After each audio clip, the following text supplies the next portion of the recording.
Pamela, you were my best friend, Lagos. Fed you and got you a job. The best thing you could do is to snatch my man. Father Barnabas lifted his Bible, smiling the way pastors smile when they are about to say something sweet and holy. His voice was calm, steady, and loud enough to reach the back row. If anyone here knows a reason why this beautiful couple should not be joined together, that was when a woman the bride didn't recognize at first stood up. She didn't cough. She didn't clear her throat. She didn't even look around to see who was watching. She just stood. And she began to walk. Slowly, like each step was already decided long before she entered the hall. In her right hand was a small iron kettle. It looked ordinary. The kind you could find in a kitchen in Surulere. Nothing fancy. But she held it, tight and careful, like it was the most important thing in her life. People made space for her without even thinking. At the podium, the bride, Pamela, was glowing in expensive white lace, her jewel sitting perfectly like a crown. Coral beads hugged her neck and wrists. The groom, James, stood beside her in a navy blue suit, looking proud and nervous at the same time, like a man about to win the biggest prize in his life. And then it happened. The woman raised the kettle, no speech, no warning, just a quick, hard movement. Hot stew poured out, right onto Pamela. Pamela screamed, the kind that makes you run to help even if you don't know the person. Her perfect lace was stained in seconds, her jewel sagged on one side, her face twisted in pain and shock as guests jumped back, shouting. Father Barnabas stood stiff, Bible still open in his hands, staring like his eyes were lying to him. James looked like he forgot how to use his body. His hands went to his head. No, no, no, no. That was all he could say. Not because he didn't have words, because he suddenly had too many. Pamela stumbled, trying to wipe her face with trembling hands. Bridesmaids rushed forward, men shouted for water, women screamed, God. And the woman with the kettle? She didn't run, she didn't panic. She stood there and watched Pamela suffer. Then she finally spoke. Her voice wasn't loud. To everyone here, she said, breathing hard, I am not mad, and I am not stupid. That was when she turned slightly, letting the light from the stage hit her face properly. And some people, especially the older women near the front, gasped like they had just recognized a ghost. Because that woman wasn't a stranger. She was Rosaline, and in that moment, the whole wedding changed shape, not a celebration anymore, not a vow anymore. It became a courtroom without a judge. Rosaline lifted her chin and pointed at Pamela with a shaking finger. Pamela was my best friend, she said. When she came to Lagos 4 months ago, she had nowhere to stay. Nowhere. No family here, no job, nothing. Her eyes were wet, but her face stayed hard. I took her in like a sister. I gave her a bed. I fed her. I used my connections to get her work. Pamela tried to speak, maybe to deny it, maybe to explain, but her voice broke into a cry. She couldn't even form words. Rosaline didn't stop. And the best she could do, Rosaline's voice rose a little now, shaking with anger, was to start sleeping with my husband. The hall made a sound. Not one sound. Many sounds at once. Ha! God! No way. Somebody whispered, which husband? Rosaline didn't even look at the crowd. Her eyes stayed on James. She turned fully to him now, and the way she said his name made it heavy. James. James flinched, like the name slapped him.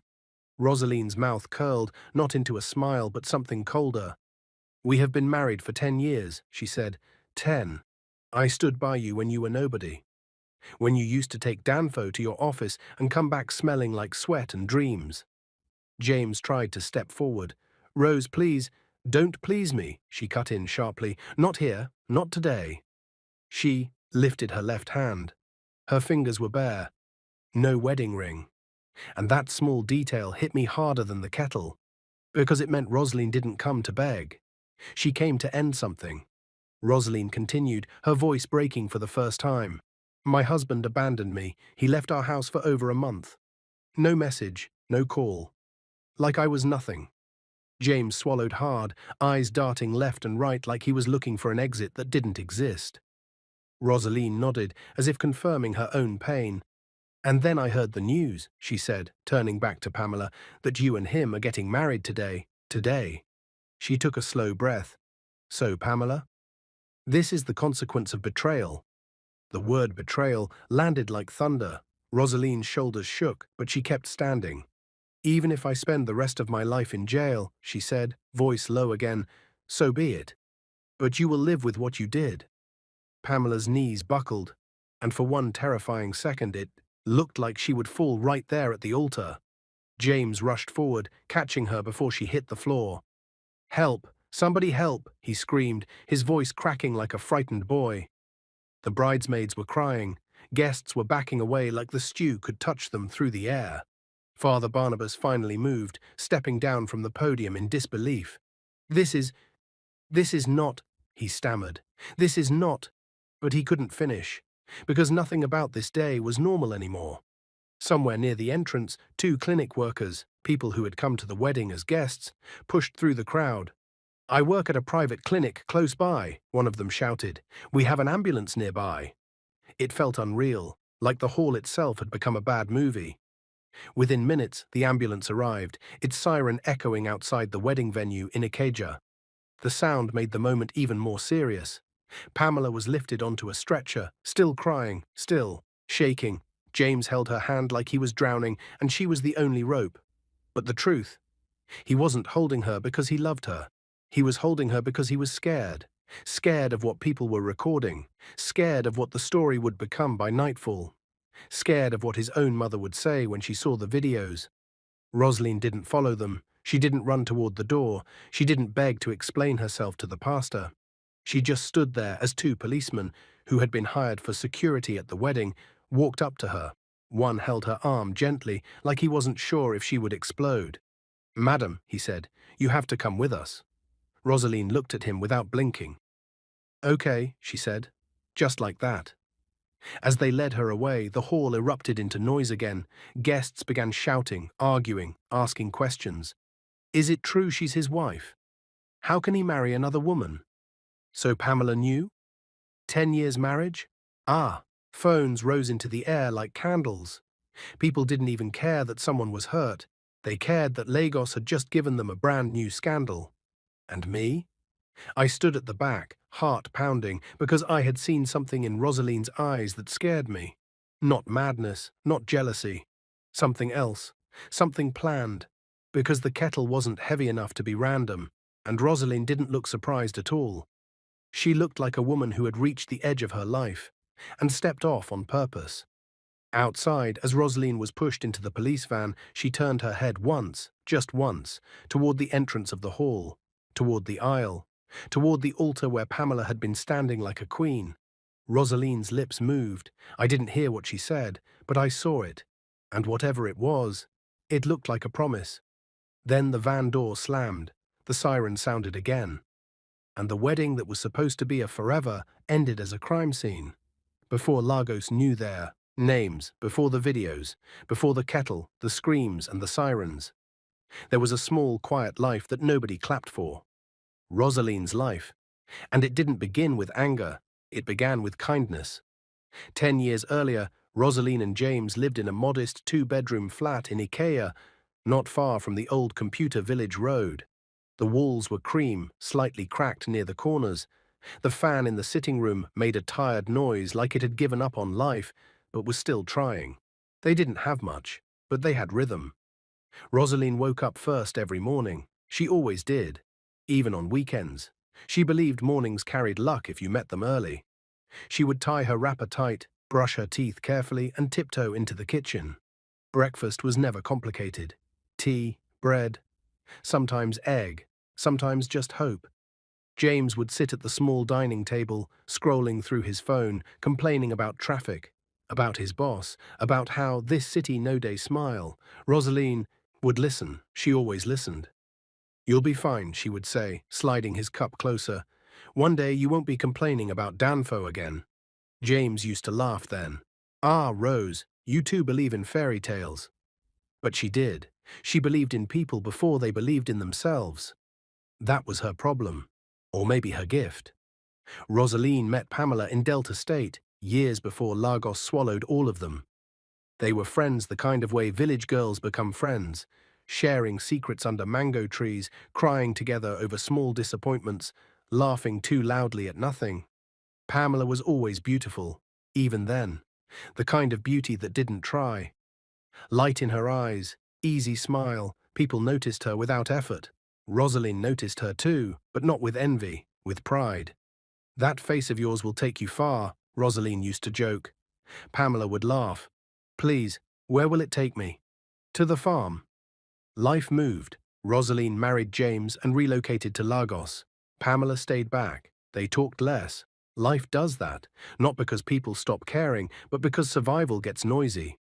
Then, 4 months before the wedding day, Pamela called. It was late evening. Rosalind was folding clothes when her phone buzzed. "Rose?" Pamela's voice came through thin and shaky. "Pamela, what's wrong?" "I'm in Lagos." Rosalind paused. "Lagos? Yes, I just arrived this morning. I thought I would manage, but I don't know anyone. I've been sitting at Ojota Park since afternoon." Rosalind didn't ask questions. She didn't check with James first. She didn't weigh the cost.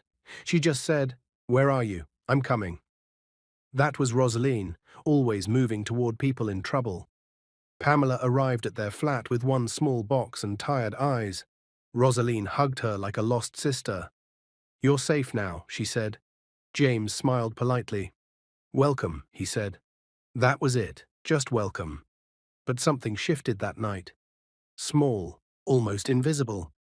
Pamela took the spare room. Rosalind cooked more food.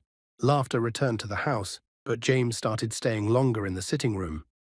Pamela was talkative, funny, full of stories. Rosalind noticed. She didn't mind, or maybe she told herself she didn't. Days passed. Rosalind helped Pamela rewrite her CV, took her to interviews, called favors, begged small connections. Finally, Pamela got a job at a beauty store in Yaba. They celebrated with small drinks and loud laughter. "We made it!" Pamela screamed. Rosalind smiled, but James didn't clap. He just watched. That was when the changes became clearer. James started dressing better. Perfume appeared. He began to lock his phone. Pamela began to wear short gowns around the house. Nothing inappropriate, just different. Rosalind noticed. She always noticed, but she trusted. Trust can make you blind. The first night, Rosalind felt the fear was quiet. Too quiet. She returned home early from work and didn't hear voices. No TV, no laughter. She dropped her bag slowly. Then she heard movement. In the kitchen, she walked in.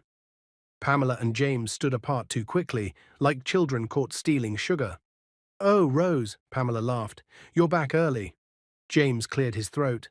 "I was just helping her check something online," he said, holding his phone up. Rosalind smiled. "Okay," she said, and went to the bedroom. She sat on the bed for a long time, staring at the wall, telling herself she was overthinking. 1 week later, James didn't come home. No call, no message. Rosalind waited. She called. Phone off. She waited again. Midnight passed, then 1 a.m., then 3. By morning, her eyes were swollen. Pamela was quiet, too quiet. "I'm sure he slept at a friend's place," Pamela said softly. Rosalind nodded, but something inside her cracked. Days became weeks. James moved out without explanation. Pamela moved out shortly after, with excuses. "I need my space." "I found somewhere closer to work." Rosalind was left alone in a house full of memories. Then came the whisper, then the confirmation, then the invitation card. James and Pamela. Wedding date circled in gold, back to the present. The hospital corridor smelled like disinfectant and fear. James paced, up, down, up, down. Pamela lay unconscious behind the glass door, her face wrapped in white bandages. Doctors whispered, nurses avoided his eyes. Then the nurse approached with the brown envelope. "For you," she said. James opened it with shaking hands. Inside were photographs, printed, clear, dates written behind them. Him, Pamela, in hotels, in a new apartment. Months ago, before he left Rosalind's house. His knees weakened. Because taped behind the photos was a document, a photocopy of a joint account statement, an account he forgot Rosalind still had access to. Money he withdrew, large amounts, to fund a new life, to erase the old one. James dropped into a chair. Sweat ran down. His back, because this wasn't just betrayal anymore, this was evidence. And Rosaline had planned this for a long time. At the police station, Rosaline sat calmly. She answered questions slowly. She didn't deny anything. Yes, I poured the stew. Yes, I knew it was hot. No, I don't regret standing up. The officer rubbed his face. Madam, do you understand what this means? Yes, Rosaline replied. I do. Then she leaned forward slightly. But you should also understand something. The officer looked up. Rosaline's voice dropped. I didn't come to destroy her face. The room went still. I came to expose the truth. James always believed lies worked best when they were simple. One woman at a time, one story at a time, one version of himself per room. That was how he survived. Until the night everything collided. At Ikeja police station, the air was thick with sweat and old paint. The ceiling fan turned slowly, like it was tired of human drama. Rosaline sat on a wooden bench, hands folded on her lap, eyes steady. She looked calm, too calm for a woman who had just poured hot stew on another woman's face. The officer cleared his throat again. Madam Rosaline, he said carefully, do you know that your husband was married before he married you? Rosaline didn't answer immediately. She stared at the wall behind him. A faded poster warned about domestic violence. Someone had drawn a small mustache on the face with pen. Yes, she said at last. I know. The officer blinked. You know? Yes. Another officer nearby shifted in his chair. Then why? Because, Rosaline interrupted gently. What I didn't know was that he never divorced her. Silence, heavy. The officer's pen paused in mid-air. You're saying, he said slowly, that James committed bigamy? Rosaline nodded once. He told me they separated years ago. He said she travelled abroad. He said the papers were settled. She leaned forward slightly. But when he left me, I started checking things. Her voice softened. At first, I was just trying to understand what I did wrong. That sentence hung in the air, fragile and sad. The officer waited. I checked bank statements, phone records, old emails. Then I went further. Marriage registry, court filings. She exhaled. And I found her. Her name was Evelyn Okori. She lived in Festac, in a low-rise building with peeling paint and children who played football barefoot in the compound. She opened the door slowly when Rosaline knocked. Yes, Evelyn asked, eyes tired but sharp. Rosaline swallowed. I'm looking for James Okori. Evelyn laughed, a bitter, humorless sound. Oh, she said, stepping aside, you mean my husband? The word hit Rosaline like cold water. Inside the flat, the walls were bare except for one framed wedding photo. James, younger, smiling, next to Evelyn. They married in 2004. Evelyn explained calmly, pouring water into 2 plastic cups. He left in 2012, said he needed space. Rosaline's fingers shook around her cup. Did you divorce him? She asked. Evelyn shook her head. No, he promised to come back. Then he stopped calling. She studied Rosaline's face. You're not the first woman who has come here asking questions. That was when Rosaline understood. James didn't just abandon people, he replaced them. Back at the police station, the officer leaned back slowly. This changes a lot, he said. Yes, Rosaline replied. I know. Another officer stood and walked out, phone pressed to his ear. Legal words floated through the room like smoke. Fraud, false declaration, invalid marriage. Rosaline closed her eyes. For years she blamed herself. Maybe she wasn't patient enough. Maybe she talked too much. Maybe she didn't pray hard enough. But this wasn't her failure. This was James. Across town, James sat alone in the hospital corridor, the brown envelope still open on his lap. Pamela was awake now, barely. Her face was wrapped thickly in bandages, like she was hiding from the world. James walked into the ward quietly. Pamela turned her head slowly. James, she whispered, my face, it's burning. He sat beside her. It will be okay, he said, though his voice betrayed him. Will I be fine? She asked. James didn't answer fast enough. Her eyes filled with tears. You said she was crazy, Pamela whispered. You said she was exaggerating. James looked away. Pamela's breath quickened. You told me you were free, that you were divorced. James swallowed. James, she pressed. The silence told her everything. Pamela let out a broken sound, not a scream, a collapse. I ruined my life for you, she whispered. James reached for her hand. She pulled away. The next morning, the story broke. Social media didn't wait for facts. It never does. Wife attacks bride at wedding. Jealous ex exposed. Love triangle ends in blood. Videos circulated, clips cut out context. Rosaline became a villain. Pamela became a victim. James stayed quiet, too quiet. But by afternoon, the police press release dropped, and the narrative cracked. Groom under investigation for bigamy. 2 women, 1 husband. People paused. Comments changed tone. Questions appeared. In the holding cell, Rosaline sat alone, staring at her hands. They were clean. Too clean. She remembered holding the kettle, the heat, the weight. She remembered asking herself one last question. If I don't speak today, will I ever forgive myself? A female officer walked up to the bars. Madam, she said softly, you're being transferred. Court appearance is coming sooner than expected. Rosaline stood. Okay, the officer hesitated. Can I ask you something? She said quietly. Rosaline nodded. Why the wedding day? Rosaline looked down, for a moment, then up. Because, she said, that was the day they wanted to erase me. The courtroom smelled like old files and quiet fear. Not the loud kind of fear that makes people shout, the silent one, the kind that sits in your chest and presses down. Rosaline stood in the dock wearing a simple brown dress. No jewelry, no makeup. Her hair was neatly packed, not because she felt neat inside, but because she wanted to look like someone who had nothing to hide.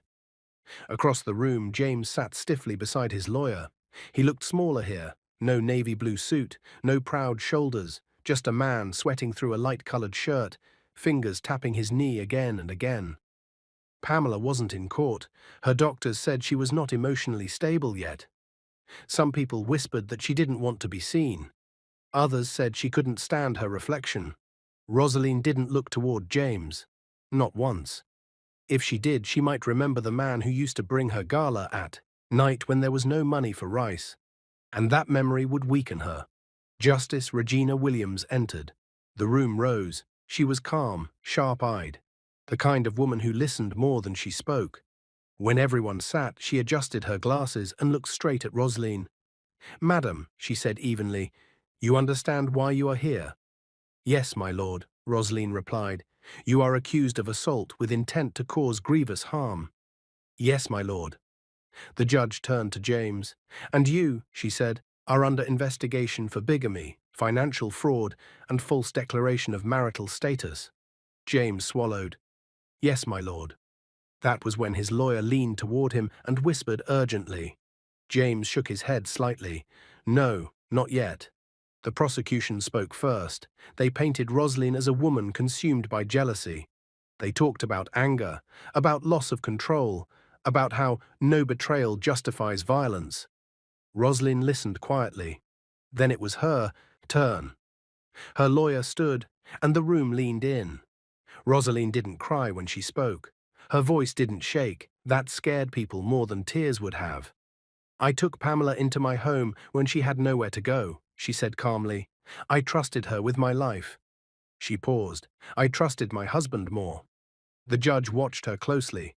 He left our home without explanation. I searched for answers. I found lies. Rosaline described the abandoned nights, the locked phone, the money withdrawals. Then she spoke about Evelyn, about the marriage that never ended. The courtroom shifted. Murmurs broke out. James's lawyer jumped up. Objection. Sit, Justice Williams said sharply. James stared at the floor. Rosaline went on. When I stood up in that wedding hall, she said, I was not thinking of revenge. That sentence surprised even her own lawyer. I was thinking of truth. The judge raised an eyebrow. Truth, she asked. Yes, Rosaline said, because silence would have killed me slowly. A long pause followed. Then the judge spoke. Madam Rosaline, she said, you took the law into your own hands. Yes, Rosaline replied, And I accept that. James's head snapped up. That wasn't the answer he expected.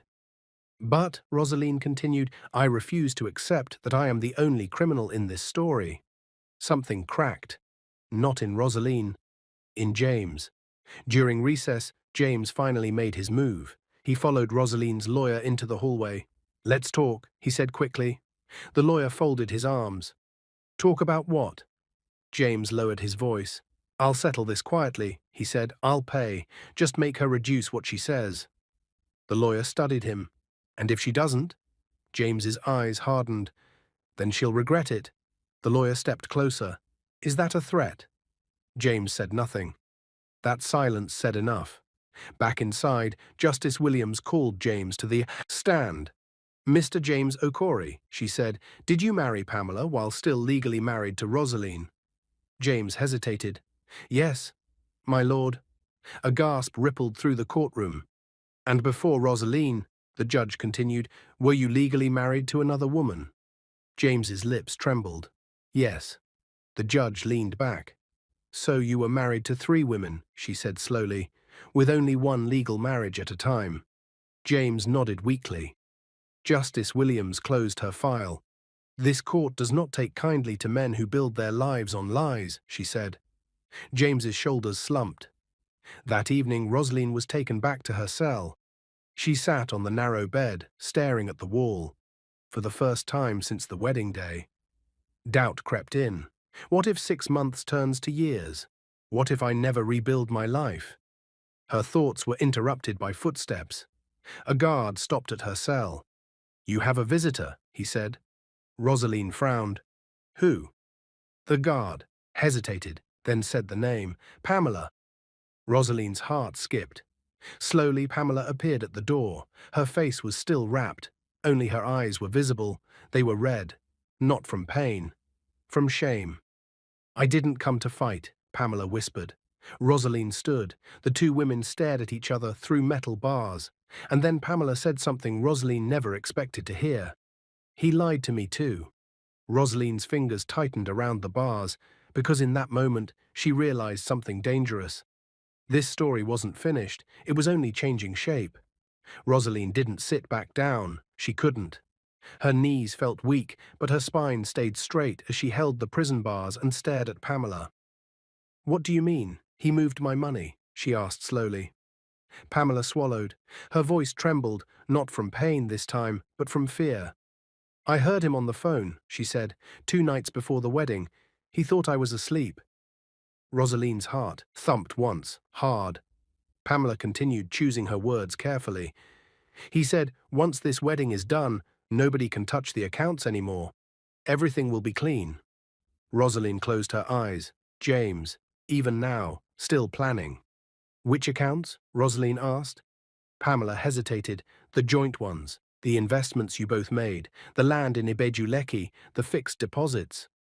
Rosaline's grip tightened. Those weren't just numbers. Those were 10 years of sacrifice, 10 years of skipped pleasures, 10 years of patience, 10 years of believing in a man who was already planning his escape. Pamela's voice dropped. He transferred most of it to a foreign account. The rest, he put in his mother's name. The words hit Rosaline harder than the stew ever could. For the first time since the wedding day, anger flooded her chest. Not loud, not wild, but sharp and cold. Why are you telling me this? Rosaline asked quietly. Pamela looked down. Because I didn't. No, she said, and because I don't want to be the only villain in this story. Rosaline studied her. Behind the bandages, Pamela looked smaller. Broken in a way beauty couldn't fix. Leave, Rosaline said after a moment. Pamela looked up. What? Go, Rosaline repeated, before I say something I can't take back. Pamela nodded slowly and stepped away.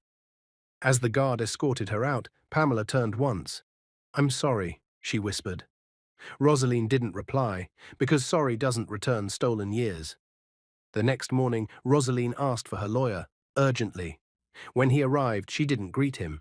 She went straight to the point. He moved our money, she said. Joint accounts, property, everything. The lawyer's jaw tightened. Do you have proof? Yes, Rosaline replied, and witnesses.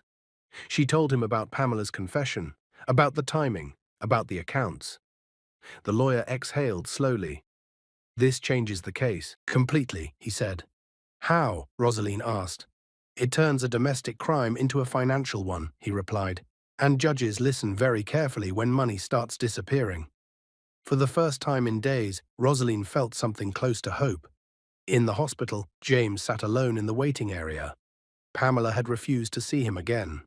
Doctors spoke in careful tones: plastic surgery, skin grafts, long recovery, permanent damage.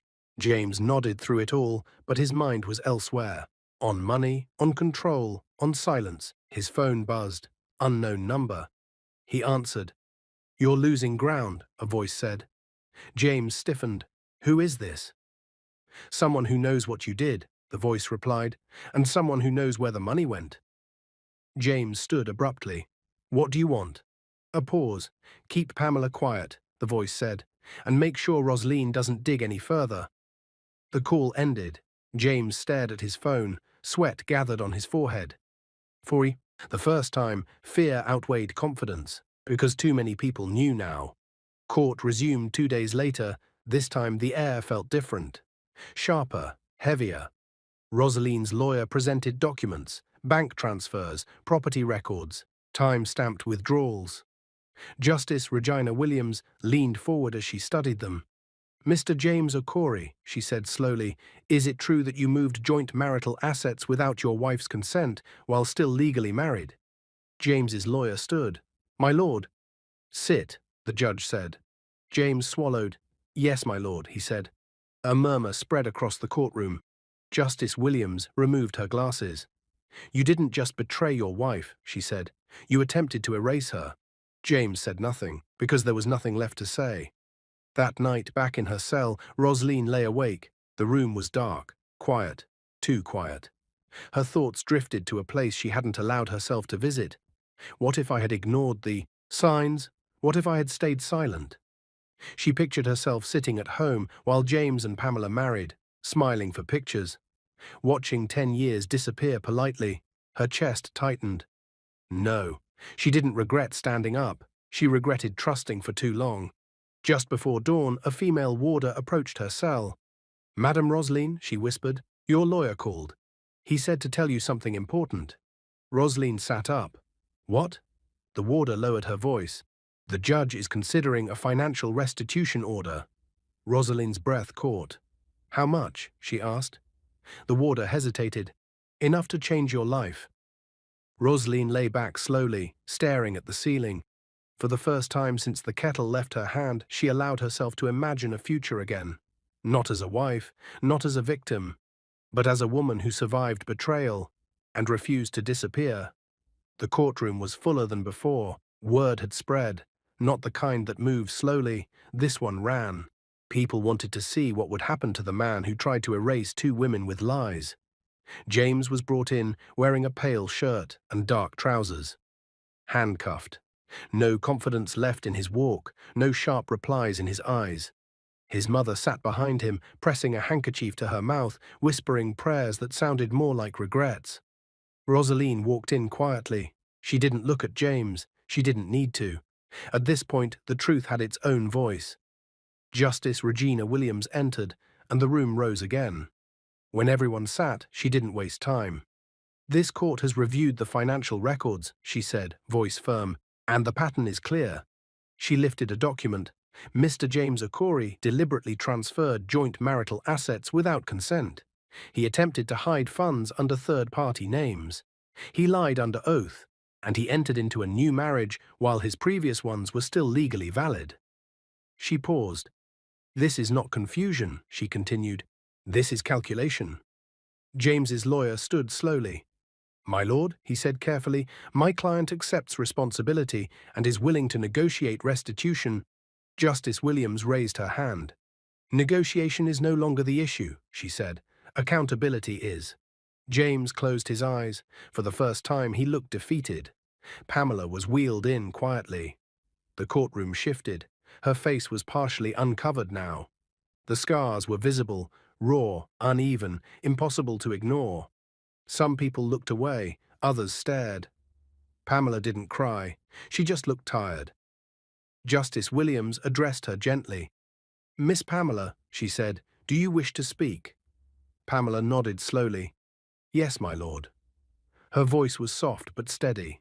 "I was wrong," she said. "I betrayed a woman who helped me when I had nothing." She paused, swallowing. "But I was also lied to. I was told there was no wife, no past, no danger." James shifted in his seat. Pamela continued. "I paid a price that will follow me forever, but I accept my part in this." She looked toward Rosaline. "I am sorry." Rosaline listened. She didn't nod. She didn't shake her head. Some apologies are real, but they come too late to fix anything. Then Rosaline was called. She stood. Her voice was calm but not rehearsed. "I lost my marriage before I lost my freedom," she said. "I lost my peace before lost my name." She took a breath. "What I did was wrong. I know that. But I will not pretend that silence would have saved me." The judge studied her face. "You regret the act," Justice Williams said, "but not the truth it revealed." "Yes, my lord." A long pause followed. The courtroom waited. Justice Williams spoke again. "This court does not reward violence," she said, "but it does not protect deception either." She turned toward James. "Mr. James O'Corey, you violated marital law, financial law, and moral responsibility."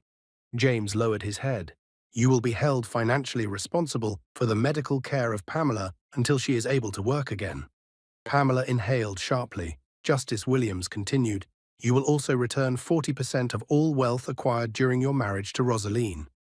The room stirred. James's mother cried out softly. James's shoulders slumped.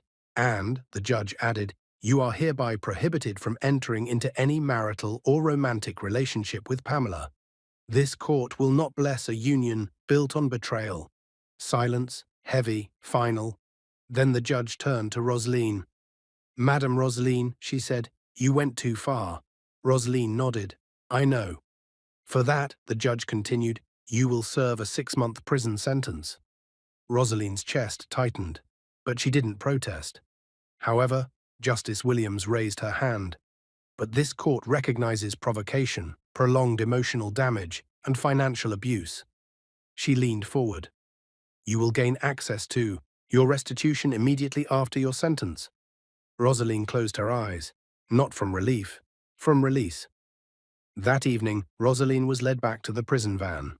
The sun was setting over Lagos, turning the sky orange and tired. She looked out the window. 6 months. 6 months for 10 years of silence. She could survive that. Inside the courtroom, James sat frozen. He had lost control of the story, lost control of the women, lost control of the future he tried to steal.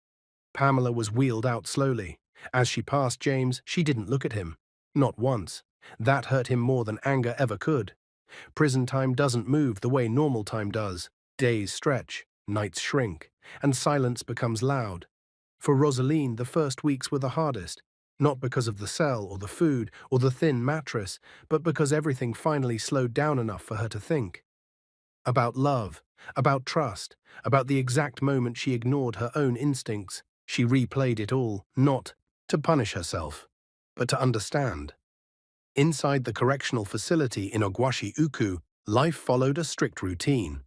Wake-up bell, roll call, work, food, lights out. Rosaline didn't talk much at first. Other inmates noticed. "She carries herself like someone who used to be respected," one woman whispered. Another replied, "She's not here because she's weak. She's here because she snapped." That was true, but snapping doesn't mean breaking forever. One afternoon, a prison officer stopped Rosaline after work duty. "Madam Rosaline," she said, "you have mail." Rosaline's heart skipped, not from fear, but curiosity. She opened it slowly. It wasn't from James. It wasn't from Pamela. It was from her lawyer. Inside were documents, stamped, signed, official, access approval to restitution funds upon release, temporary control of joint investments, legal dissolution of marriage finalized. Rosaline sat down on the concrete bench, not because she was weak, but because something heavy finally lifted. She wasn't free yet, but her future was no longer stolen. Outside prison walls, life moved on, but not kindly for everyone. James lost more than money. He lost credibility. His business partners quietly pulled out. Invitations stopped coming. People who once greeted him loudly now crossed the street when they saw him. And the biggest punishment? Nobody trusted him again. Not with contracts, not with money, not with women. He tried to appeal the court ruling. It failed. Twice. The lies he built his life on were too many to clean up. Some nights, alone in his mother's house, James would sit on the edge of his bed and whisper, "I didn't think it would end like this." But betrayal never asks permission before ending things badly. Pamela's life took a different kind of turn. Hospitals became familiar. Doctors knew her by name. Her savings disappeared into surgeries that promised hope but delivered pain. The mirror became her enemy. Friends stopped visiting. Men stopped calling. The same beauty that once opened doors now reminded her daily of what she lost and why. Sometimes, late at night, Pamela would sit alone and think, if I had just respected another woman's home. But regret doesn't rewind time. It only teaches lessons too late. 6 months passed. Quietly. On the morning of Rosaline's release, the sun rose gently over Delta State. No drama, no noise, just light. She stepped out wearing a simple dress and flat shoes. Nothing expensive, nothing loud, but her posture had changed. She stood straighter. A journalist tried to approach her. "Madam Rosaline, any words for the public?" She paused, then said calmly, "I hope people learn to tell the truth before anger teaches it for them." And she walked away. Rosaline didn't return to her old life. She built a new one. Using part of the money legally returned to her, she opened a small logistics and supplies business in Asaba. At first, it was just her and one staff, then 3, then 10. She hired women who had been betrayed, abandoned, or underestimated. She didn't ask for their stories. She understood them already. Within 2 years, her business grew beyond expectations. Not because she was lucky, but because pain had sharpened her focus. She no longer invested in people who couldn't be accountable. She no longer confused kindness with access. She learned boundaries, and boundaries changed everything. One evening, while closing her office, Rosaline stood by the window and watched cars move along the road. Her phone buzzed, a message from an unknown number. "I hope you're well. I just wanted you to know. I finally understand." She didn't reply. Some understandings don't need responses. She placed the phone down, locked her office, and stepped into the night. Free. Not because she won, but because she survived. This story teaches us something uncomfortable, but real. Kindness without boundaries can destroy you. Helping people is good, but letting them cross lines unchecked is dangerous. Betrayal often wears a familiar face. The people closest to us have the greatest power to hurt us. Silence doesn't always mean peace. Sometimes silence only protects lies. Anger has consequences, but so does endurance. Rosaline paid for her mistake, but she also reclaimed her truth. Not every apology deserves reconciliation. Some apologies come after damage is permanent. Character decides the ending, not beauty or charm. Pamela lost everything she gained through betrayal. A woman can lose a marriage and still win her life. Rosaline didn't just recover, she rose. And finally, the price of betrayal is always higher than it looks at first. Because while fire burns quickly, the scars it leaves last much longer. What is your view about this story? Where are you watching from? If you enjoyed this story, comment, share, and subscribe to our channel for more interesting stories.